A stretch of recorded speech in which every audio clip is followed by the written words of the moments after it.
YouTube, it's your boy Steve from the Valley Garage, and today's episode is a quick overview of the Sumo X kit and the tools necessary or needed to complete the job.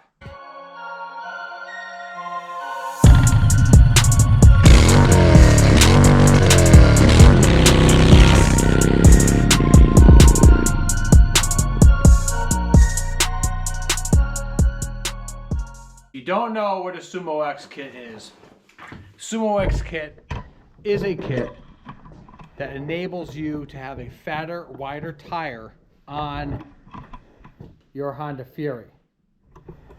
What the kit includes is a swing arm, fender struts, and some hardware. Basically what you do is you take off, you chop the back of the Fury off, and you install the new swing arm, which will allow the wider wheel here to get installed. Now with that also comes with a fender that I had color match to boot, and you have your options of a rounded or a pointy fender. Basically the basic kit starts around $3,000, and what you have to do is cut your perfectly fine Fury in half and install the new swing arm and the struts and everything back together, so you can then have this awesome fat ass Brazilian butt lift of a Honda Fury, and you go from a 200 wide to a 250.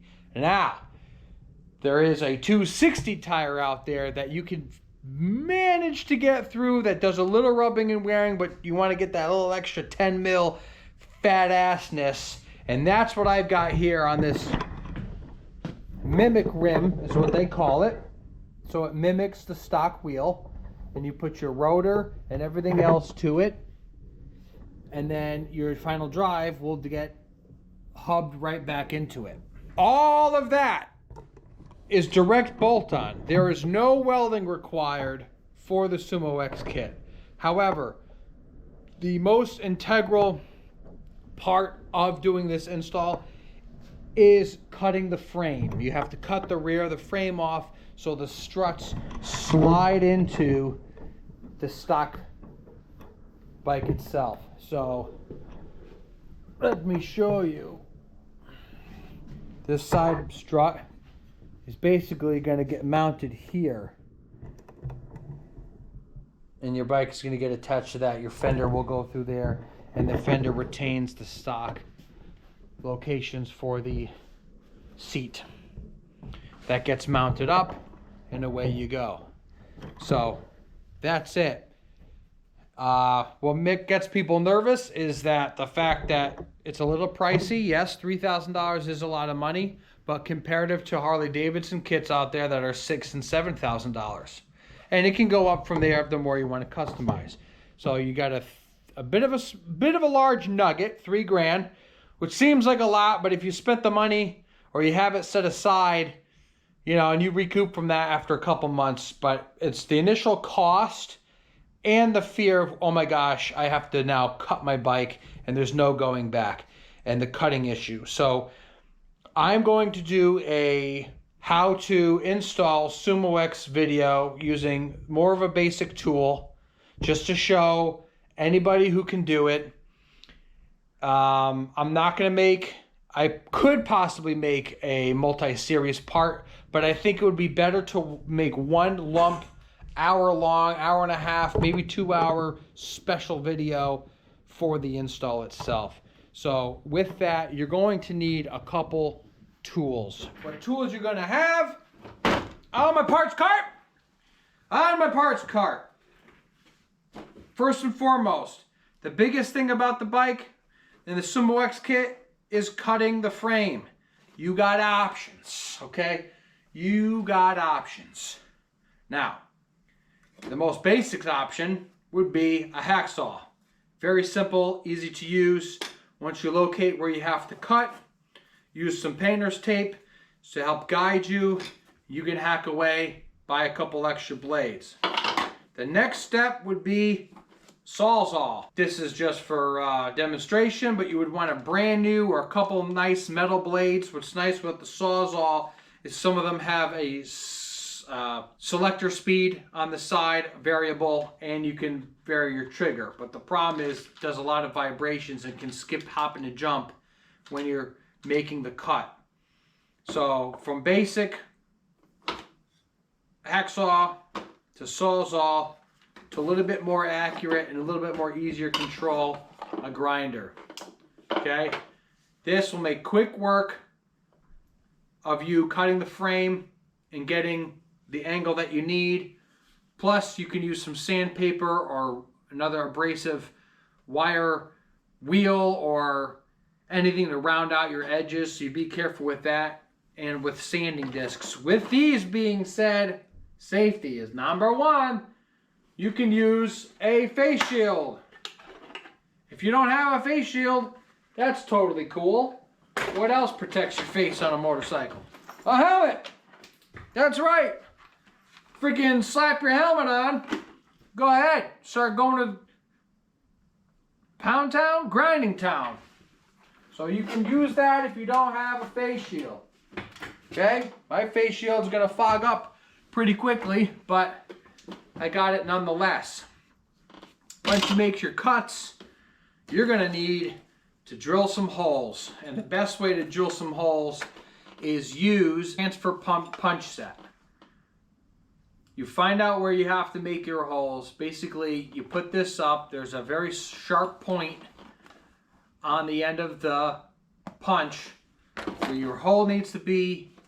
Bam! Hit that with a hammer and make a little detent. And you want to make a detent because the next thing you have to do is use a drill bit. You're going to have to drill some holes for your hardware to go through. And why do you want to have the punch set? Is because you want to make a detent so that your drill bits don't start walking on you as you're drilling all the way through. They want to have a nice center punch hole to help you cut through that. Now you're going to want to have some nice drill bits. You can get away with cheap ones. You might want to buy brand new ones just because you'll have a better success going through. I got your Home Depot, Ryobi. This stuff is fine. You don't need to be crazy. You don't have to have anything nuts like a snap-on or something like that. But there you go. So you cut, you punch, you drill, and then you'll have to use your bolt heads. Okay, so you're going to want to have your sockets, have a socket set, have your Allen keys, because you're going to need some Allen key action to putting your bolts together. And everything else is direct bolt on. Like I said, there's no welding required. None. Just a couple cuts, strategic cuts, but a couple cuts nonetheless. And everything is a bolt on. Now, some people have their struts chromed or polished, as it were. Me, my frame is black, so I went ahead and got them to powder coat for me. Now, I can powder coat myself, as you guys know, and I do my own powder coating, but when it came to something like this, it was just a lot easier to have them do it, because I know if I screw it up, I'll get pissed at myself, versus if somebody else did it, they can't give it to you unless it's done properly. So I had my struts powder coated. This is a mirror black powder coat. Ask me how I know. Well, what I did was I went to Home Depot and bought a flat bar, cut it in half, drilled the holes that I needed to, and I placed my hardware in it, and I have mirror black, and I powder coated my bolt heads. They don't powder coat the bolt heads. You can paint them yourself. I don't know of other people out there who powder coated their bolt heads, So I'm just going to go ahead and say now I'm going to have one of the fewest kits out there that have their bolts powder coated. And again, that is just one extra level of detail that I want to separate myself from other people and their Furies. So I went ahead and used my gloss black, mirror black powder so that rather than seeing these silver heads pop through, you get this nice matching hardware look. Oh, crispy. So crispy. I'm in love with this kit and I haven't even put it on yet. But there you go with that. And I'll make a little action video, or I made a little TikTok of this going through, okay? So, it's highly involved. It's not impossible. Stay tuned. I got all the pieces that I need together to do the install. I got all the tools that I need to do the install. My biggest issue that I have right now is finding the time to go ahead and do this. So luckily for me, I've got a couple vacation days coming up. I'm going to take several days off. I'll have about 4 days to have the install. Now again, it ain't going to take 4 whole days. But I'm doing it myself and I want to do it right. And the more time you spend on a project, the better it will come. Okay? I'm going to measure 10 times, cut once. Okay? That's the biggest hurdle that you have. Now, what if I cut too much? If I cut too much, I can then sand off the frame. My brother Rick is a welder. We can weld on new metal and we can go again. So worst case scenario, that would happen, but it ain't going to happen because we're going to have such a good time doing this install. I can picture it now, me just swearing, smashing my thumbs, and it's going to be fantastic because why do we do what we do? Because we're insane. We really are just absolutely nuts. But at the end of the day, I can tell you this. I'm going to have the sickest, badass, Brazilian butt-lifted, wide, big booty bitch, Furiosa. The Furiosa, she's going to look so sick.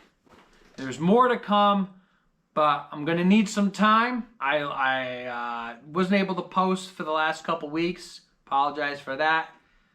Life's getting in the way. It's getting a little hectic. Some good things are happening, and it's just going to take some time to get through this. So I'm going to be posting a little bit less frequently. I don't know how long.